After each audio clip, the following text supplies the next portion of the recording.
The Brutally Speaking podcast is proudly sponsored by Starving Artist Brewing.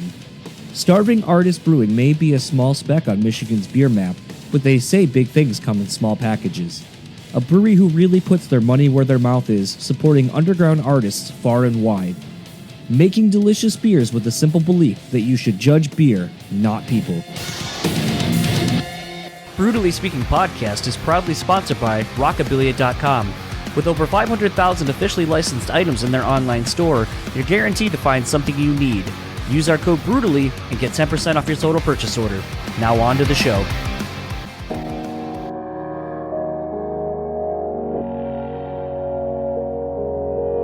People say you have to have a lot of passion for what you're doing. This rings true because it's so hard that if you don't, any rational person would give up. It's really hard. And you have to do it over a sustained period of time. So if you don't love it, and if you're not having fun doing it, you're gonna give up.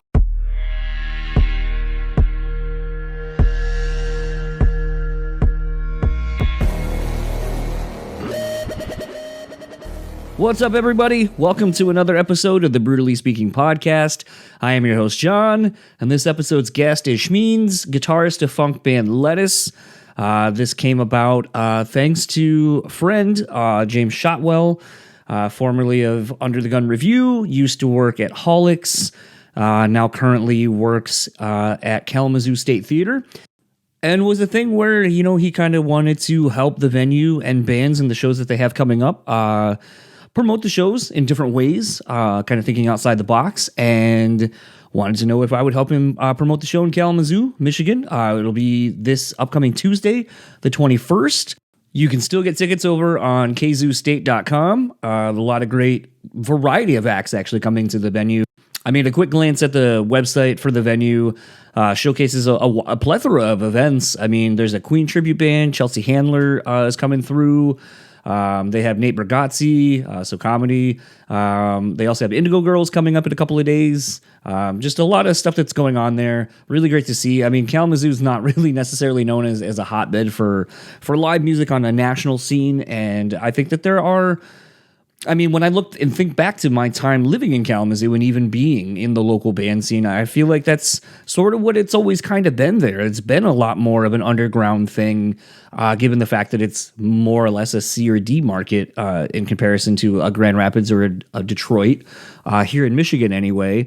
And it's just honestly one of those things where I feel like it's not because there's a lack of fandom in Kalamazoo. I just think, like a lot of smaller cities, there's not really the avenues for bands to go play. So the shows are kind of far and few between, but when you get those artists to come out, you know, the city, I think, really does its fair share of supporting what comes through.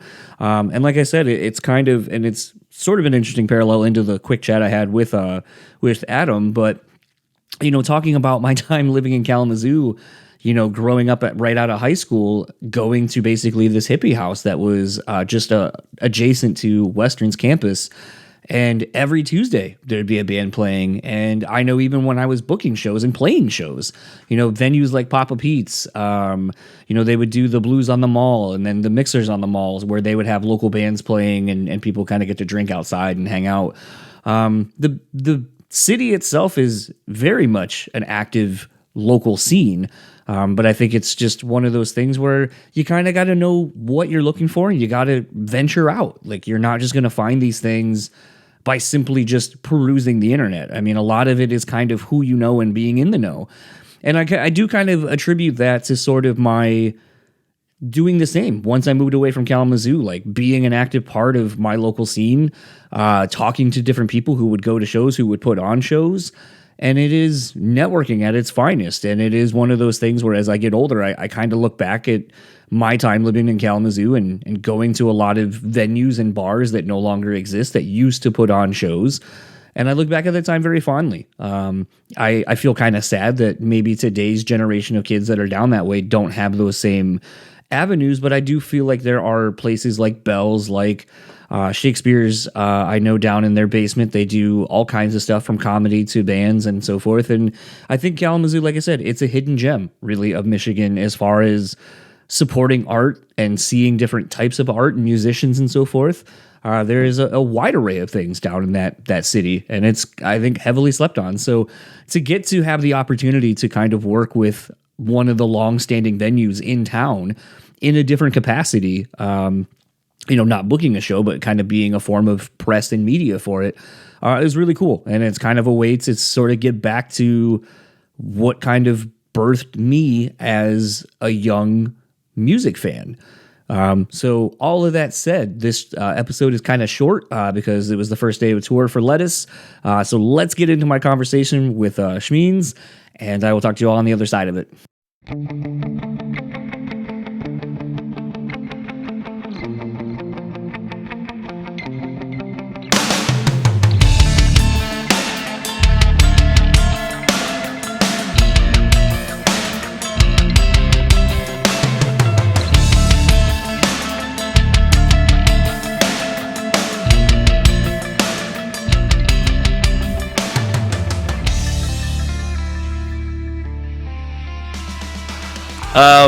So I mean, just I guess start things off. You apparently have just had an interesting.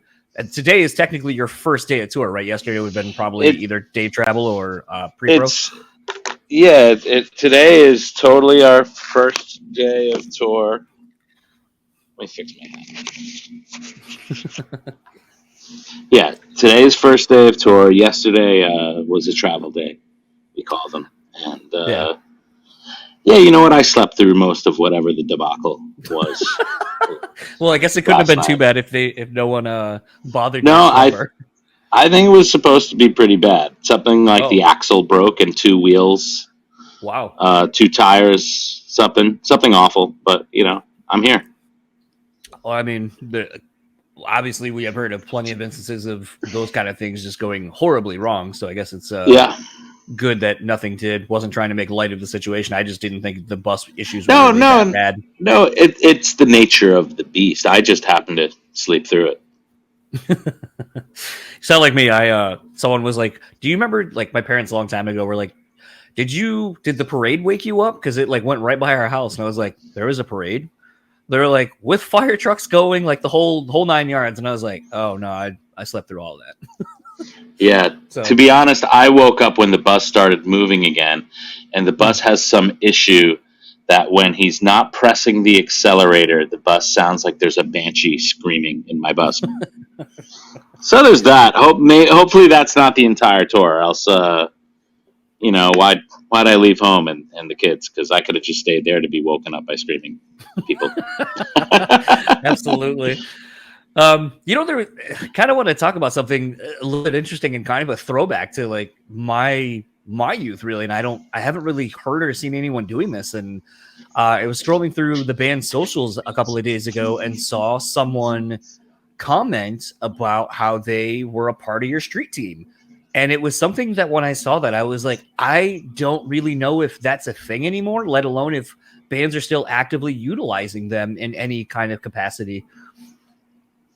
Well, I think nowadays a street team wouldn't necessarily be on the street, but like more of a social media version of a street team. I'm guessing. I'm not really involved in it, but my guess it's trying to get people who are active like influencers on your socials and trying to get more people involved outside of your circle. I that's my guess of what a modern day street team would be, right? Yeah, I mean, it's just it's interesting when I saw that. Like I said, it's something I remember being a big part of my youth, like, getting the perks and so forth of having, either getting limited merch or getting things that were exclusive to us. And, it was literally going out onto the streets and beating the pavement and putting flyers up and all kind of stuff. But like I said, just seeing the term, it was, it just kind of harkened back to a completely different era of being a music fan or more than a music fan.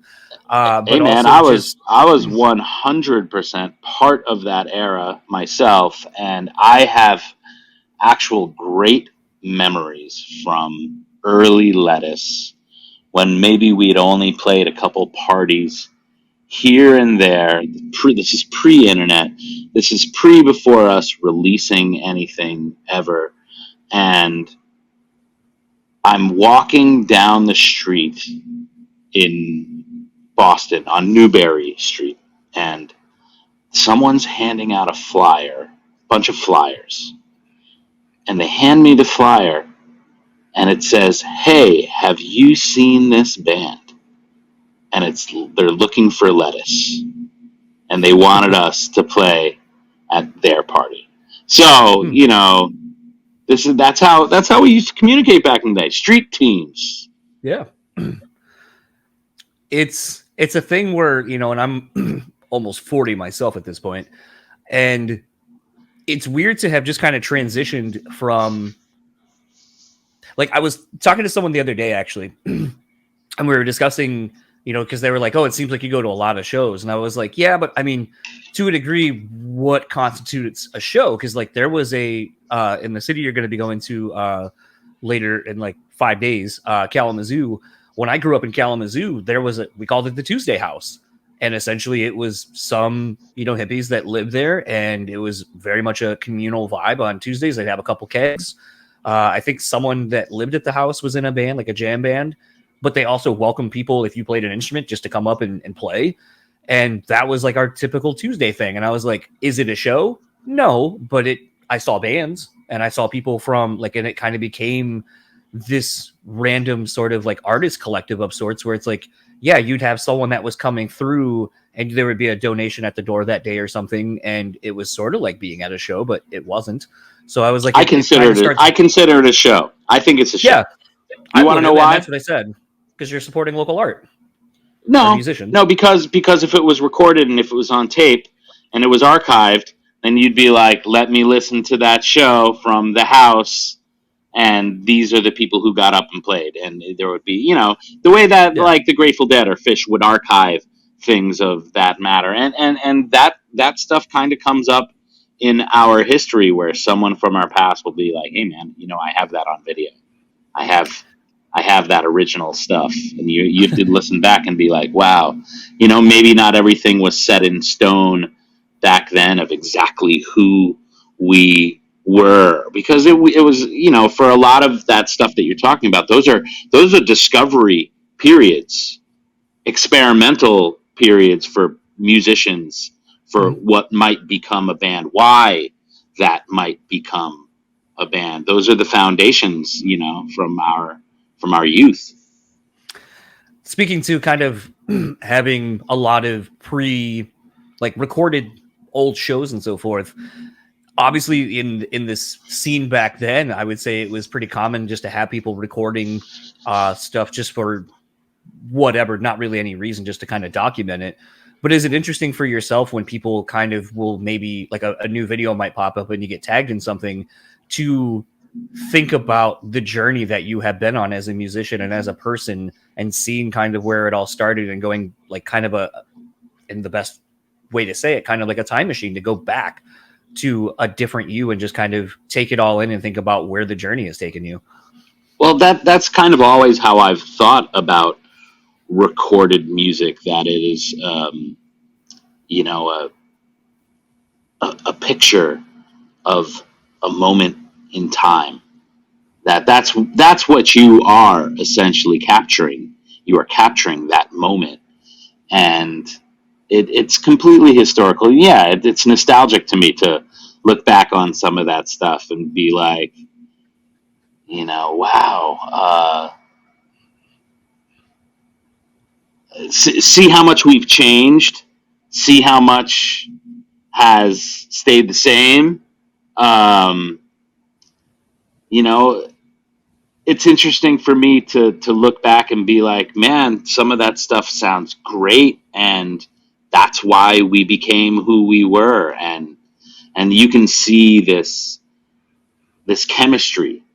You can feel it, that there's something magical happening. We knew it when we all were playing with each other from an early age, like with Jesus, with Deitch, with me, with Zoidus, and there was just something magical from the first second that I was lucky enough to have my life path run into theirs. And, a lot of the time I think about that when I see some of the older stuff, how lucky that my life went that way, to be able to encounter such incredible, talented, wonderful human beings that have made my life so much better because of, having that time with them, and how much I've been able to grow personally from being with them, both personally and musically. This might be a weird follow-up question, and it gets a little heady here for kind of venturing into some heady space. I really think a lot about now, as I have been kind of getting back more into like experimenting with psychedelics and so forth, and just kind of revealing more of myself and adding on to that some knowledge that I've gained from going to therapy and so forth. But I kind of start thinking a lot about meeting people when we're supposed to meet them, and realizing that maybe there's a bit of like imposter syndrome. Like, did you feel when you met the guys that would become your bandmates, did you feel maybe that, man, these guys are so talented, like I don't think I belong on the level as these people? Like, because I don't typically see or hear a lot of musicians, even if they are great, a lot of them are like, oh, but this person in my band is better than me because of X, Y, and Z. And like, no one ever really feels like they are worthy of the talent that they're surrounded by, not realizing that maybe their other cohorts feel the exact same way about them. I mean, my statement to all musicians, during when I give a lesson or a clinic like that is I have a message, which is always, don't be afraid to be the worst musician in the room, because that's how you grow. That's how you musically, get inspired, want to work harder. I feel like it's not one thing. It just like life, you're going to have moments of feeling confident and knowing who you are and wanting to express that. Then you're going to have moments of doubt and feeling like maybe you are not worthy. And I mean, to me, that is the path of any artist in general. You need these highs, you need these lows. You need the highs in order to want to keep doing it. You need the lows in order to want to keep improving and to practice your art form. And that it's got to be some sort of mix between inspiration and depression. I don't know. It's kind of it's this weird up and down that I feel like all artists need to go through, and we're extremely sensitive human beings that are generally very empathetic, and that's why it's really great to be in a band with people who are like-minded or similar in some ways, because maybe when I'm down, they're up, they inspire me. Maybe when they're down, I'm up, I get to help them along the way. And that's been this friendship, that musical bond that that that we've had as Lettuce for 30 years now. Yeah. Adversely, you said something, you were just saying that you're able to kind of, you got to go through these peaks and valleys, and that you have to, it's in all of these that you learn more about yourself and kind of, I guess, those around you. Having kids, and this might be a really another weird question. What did having kids do for you as a musician? What did it has it, have you noticed that it's unlocked something extra in you when you perform or create music? Um, no, to me, it's very separate. Hmm. Um, I am on my own musical journey with my child. Um, What does that look like, out of curiosity? it looks like going to a lot of piano lessons and working and practicing and um, having fun and getting to the point where now we can do like little duets and I get to watch her improvement. She gets to see her improvement, but that's something separate to me. Hmm. Maybe one day those paths will cross. I guess that's kind of I get to see where Adam Deitch and his parents, how their musical paths have crossed, and they get to sit in and play with us or write songs together. And I think that's such a beautiful thing to witness. And it's also inspirational. Again, another thing to inspire to, which didn't really happen in my family much. And hopefully we'll see what the future brings. It's just one of those things. I think I've been focusing a lot on thinking about the duality of a musician, their life, that essentially the things you're living through now are going to inspire whatever you create to record next.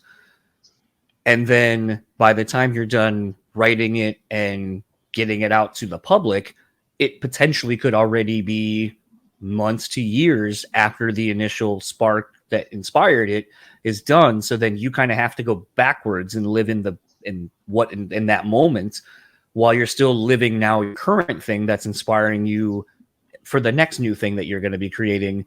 And so I always think about how you have to exist in all these different worlds and planes for yourself, but then also fans might gravitate toward a certain era of the band or whatever, and you have to exist, and you exist for them only in this one little space of time. And it's just an interesting way to think about having to traverse life, where you're living yours and being inspired by it, but then you're playing stuff or have to talk about things from your past or living in this one era of somebody. And I always think that that's got to be an interesting life to kind of navigate. Sure. And part of it is, to me, that you really, as an artist, have to understand you can't please everybody all the time. You know what I mean? You're going to have to, if you're going to go down the path of artistry, is be able to accept criticism. It's Hmm. just part of it, especially today where it's just, all these,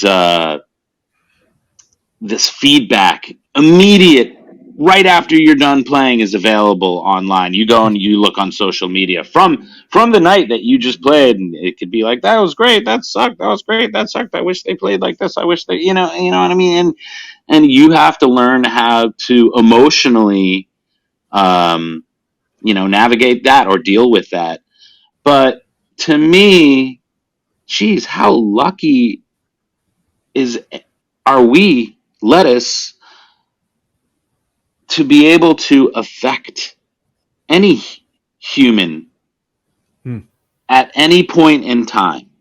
If someone enjoyed old lettuce, I look at it like, man, I just feel lucky enough that we were able to bring you joy at one point in time.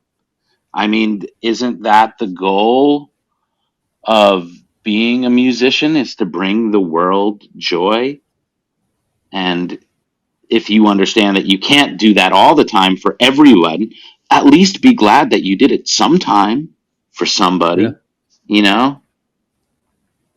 And then all the new people who you're going to bring now. And we're still in a period of where I feel like we're in a period of growth. We're still expanding. There are all these new people who are coming around, and they don't maybe look at it like that Hmm. from maybe someone who like, I like the Out of Here days, I like the Rage days, and they're coming in now being like, whatever this is, whatever I'm witnessing right now, this is moving me. And that's the only thing that we could really aspire to a group, as a band, is to move humans and be honest to ourselves and do what we can do now. I think that's, I mean, I think that could be applied to life, not just being a musician or whatever. I think a lot of what you've said actually, I think, you know, can be applied to a day-to-day life. And that's why I enjoy doing the show and talking to people, because I'm sure when people hear that, they might go like, why is someone from kind of a funk jam band on this show? And it's like, because I can learn something from everybody. And I do hope that when episodes that are a little out of someone's norm or comfort zone of whatever I have on here, I hope that people do take the time to listen and maybe pull something from the conversation as much as I do, because that's why I enjoy doing it. Because in the day of social media being what it is, I feel like we've lost this. We've lost being able to sit down with strangers and have a conversation for however long, and hopefully take something away from it that you will take with you from that point forward. Yeah, well, I mean, to box any human being into being like, you are this, is a little silly. I mean, we are all extremely complex as individuals. There is always many layers of who we are, you know.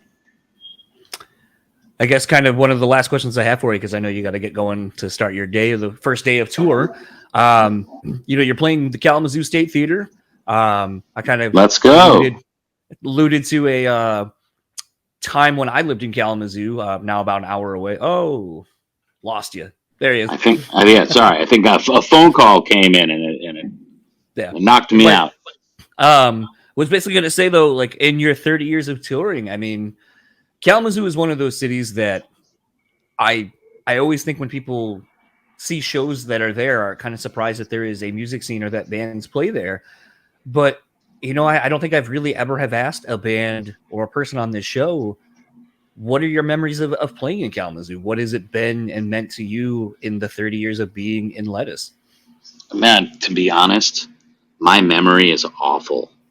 And and all shows have become one, right? Like it's like this gigantic blur of hundreds of shows. That's why listening to the archives, what we were back to what we were talking about before, can bring me back to a place, that picture in time of that moment of being like, oh yeah, and that will jar my memory a lot. A video or a recording, and I'll be like, oh, that's the place where this was, or oh, that's the place where I went to this restaurant, and that's when I walked around for 3 hours that day. But honestly, I've had so many of those experiences, it's very difficult for me to recall all of them. But I can say that in general, when we get outside of the major cities, the New Yorks, the Bostons, the San Franciscos, you know, all you know what I'm talking about. That area markets. And yeah, anytime that we end up in a place that maybe we don't get to be very often, you can always feel the love and appreciation for making the journey out there, and that always sticks with me. Of being like, that's why you want to continue to hit these spots, and you know that it's a great enjoyment for me, and it's been a great experience to feel that over and over again every time we hit a smaller market. Yeah. Well, last question I have for you: where can anyone find you, or whatever you would like to plug online? I mean, why don't you go and look up Lettuce on any social media, on YouTube, on Spotify, on lettucefunk.com.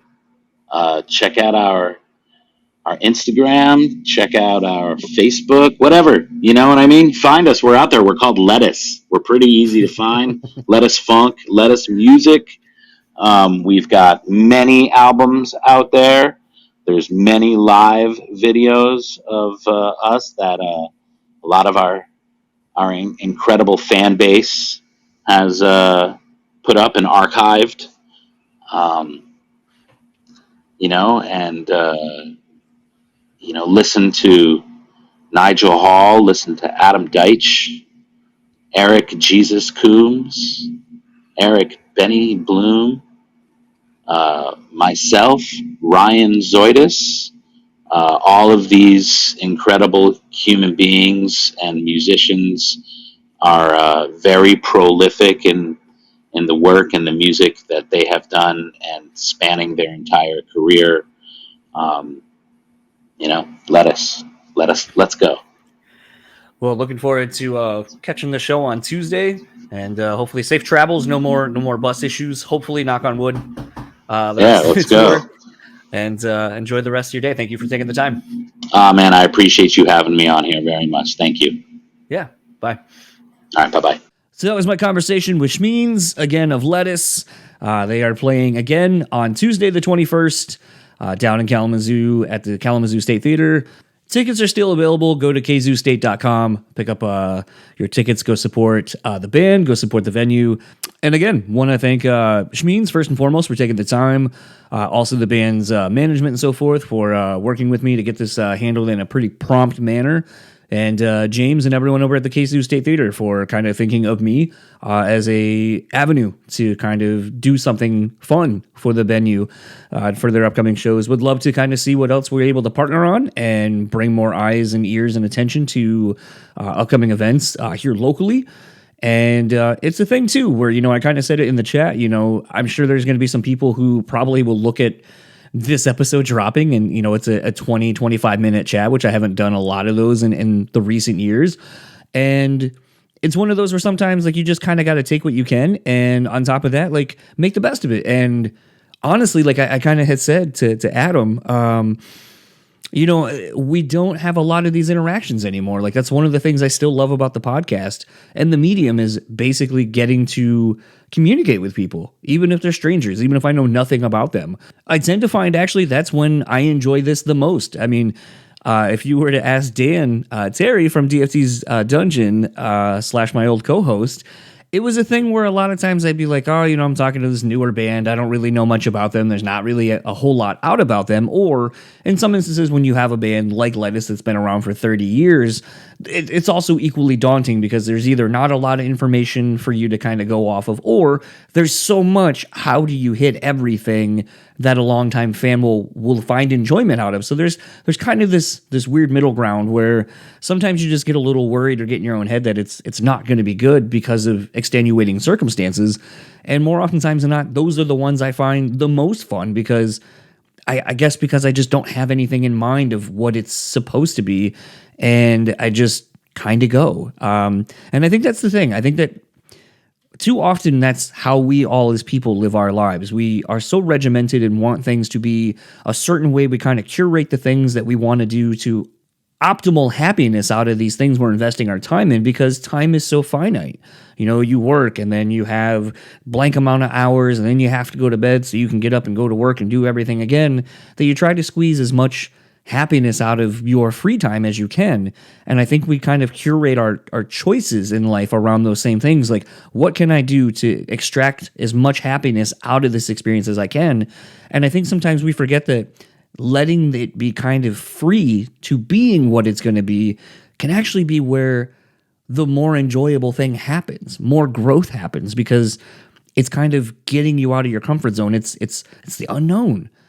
And to me, I just really enjoy that. And, getting to talk to Shmeeans for a little bit, I have in passing heard of the band because, again, growing up in that Kalamazoo area and that scene, where a lot of more jam funk kind of bands are prevalent, Lettuce is one of those big bands. Obviously, I've seen them come through here as well in Grand Rapids and around Michigan as a whole. But I love being pushed out of my own comfort zones a little bit of, this isn't what you may think I would have on the show.